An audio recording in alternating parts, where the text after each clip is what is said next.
우리가 함께 묵상할 하나님의 말씀은 창세기 7장입니다. 말씀 묵독은 1절부터 5절까지 하겠습니다.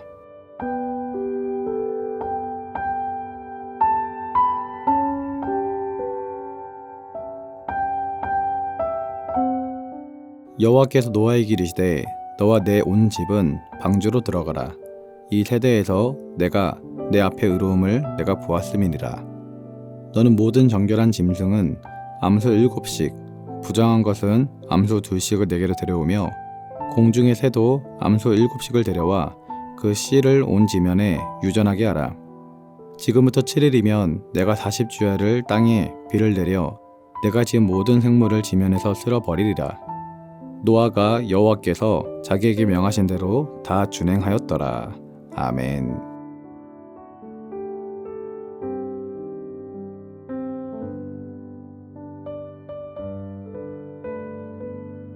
하나님께서는 노아에게 방주를 만들라고 하였습니다.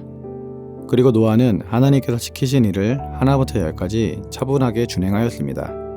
그리고 그렇게 믿음으로 순종한 노아는 하나님께 칭찬을 받게 되었습니다. 오늘 본문에서 하나님께서는 노아에게 이 세대에서 내가 내 앞에 의로움을 내가 보았음이니라 라며 노아를 칭찬해 주셨습니다. 우리도 노아처럼 하나님께 사명을 받은 사람들입니다. 노아가 해야 할 일은 방주를 만드는 것이었더라면 우리가 해야 될 일은 이 세대 가운데 복음 전파자의 삶을 사는 것이었죠. 다시 말해 예수님의 지상명령인 전도와 선교를 감당해야 하는 것입니다. 근데 여러분, 혹시 예수님의 지상명령인 전도와 선교, 즉 우리가 해야 할 일이 이 사명이 번겁지 않습니까? 이 세상 가운데서 복음을 전파하고 가르쳐 지키게 하는 일이 너무나 어렵지 않습니까? 저는 솔직히 그런 것 같습니다. 교회 안에서 사랑하는 성도님들과 함께 하나님을 찬양하고 예배하고 사랑하는 사람들과 함께 교제하며 사랑을 나누는 것은 너무나도 행복하고 좋습니다. 그런데 세상 가운데 나아가서 복음을 전파한다는 것은 참 쉽지가 않습니다. 이 세대가 너무나 죄악이 만연하고 사단 마귀가 우리를 미혹하여서 넘어뜨리려고 하는 이 상황, 그리고 하나님의 가치관, 성경의 가치관이 아닌 이 세상 문화가 만들어낸 가치관, 하나님을 대적하는 가치관으로 빽빽하게 들어찬 이 세대 가운데서 복음을 전파하며 산다라는 것이 너무나도 어려운 것이 사실입니다. 그런데 여러분, 성경을 찬찬히 살펴보니까 믿는 사람들이 평안하게 살았던 적이 별로 없었습니다. 이 세상 속에서 우리 믿는 사람들의 삶을 보면 평안할 수가 없는 것입니다. 딱 하나, 아담과 하와가 죄를 짓기 전에 에덴 동산의 때를 제외하곤 성경에 나타난 모든 시대에 걸쳐서 믿는 사람들은 정죄받고 핍박당하고 어려움 가운데 거할 때가 많았다는 사실이죠. 모세를 한번 생각해 볼까요? 모세는 120년을 살았습니다. 40년은 애굽의 왕자로, 40년은 광야에서, 40년은 이스라엘 민족의 지도자로 살았습니다.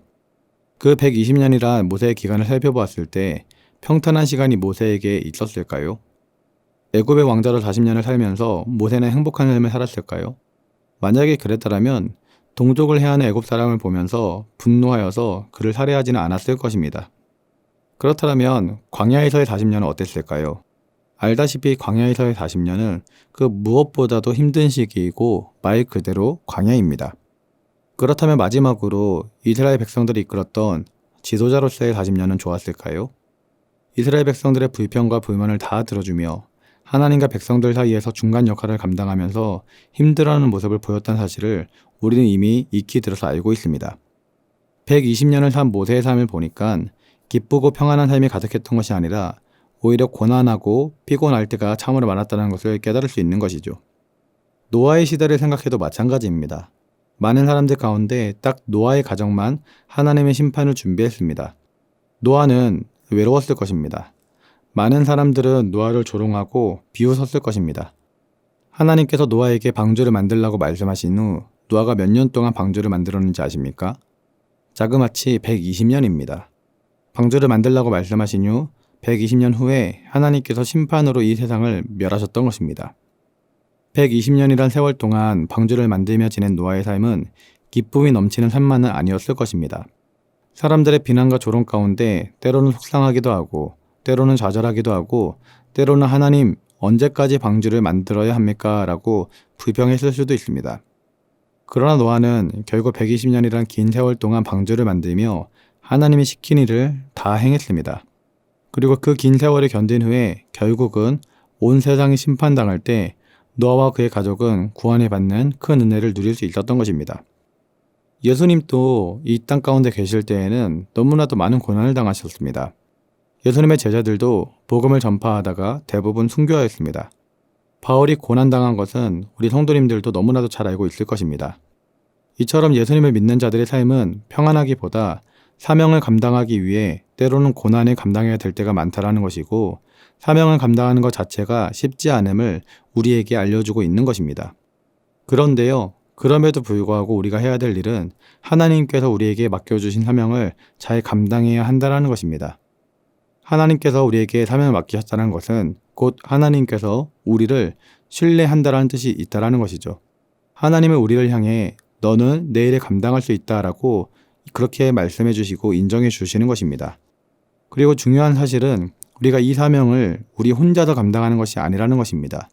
모세가 40년 광야를 걸어 다닐 때 하나님께서 불기둥과 구름기둥으로 인도하셨던 것처럼 예수님께서도 제자들에게 볼지어다 내가 세상 끝날까지 너희와 항상 함께 있으리라 라고 약속하셨던 것처럼 하나님께서 우리와 함께 하는 것입니다.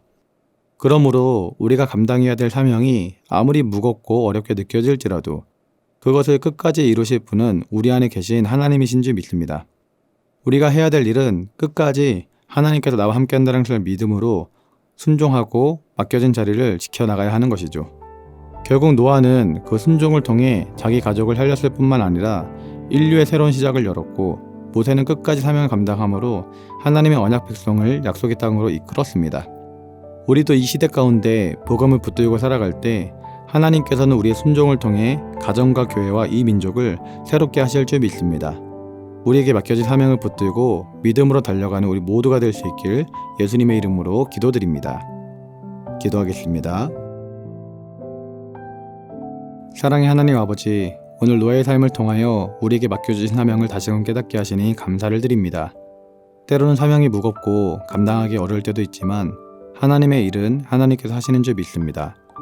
순종함으로 주님의 일을 감당하는 주의 자녀가 될 수 있도록 역사하여 주시옵소서.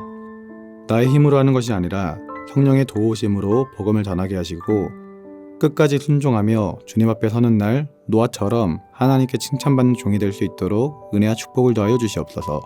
감사를 드리며 예수님의 이름으로 기도드립니다. 아멘. 하늘에 계신 우리 아버지, 아버지의 이름을 거룩하게 하시며 아버지의 나라가 오게 하시며 아버지의 뜻이 하늘에서와 같이 땅에서도 이루어지게 하소서. 오늘 우리에게 일용할 양식을 주시고 우리가 우리에게 잘못한 사람을 용서하여 준 것 같이 우리 죄를 용서하여 주시고 우리를 시험에 빠지지 않게 하시고 악에서 구하소서. 나라와 권능과 영광이 영원히 아버지의 것입니다. 아멘.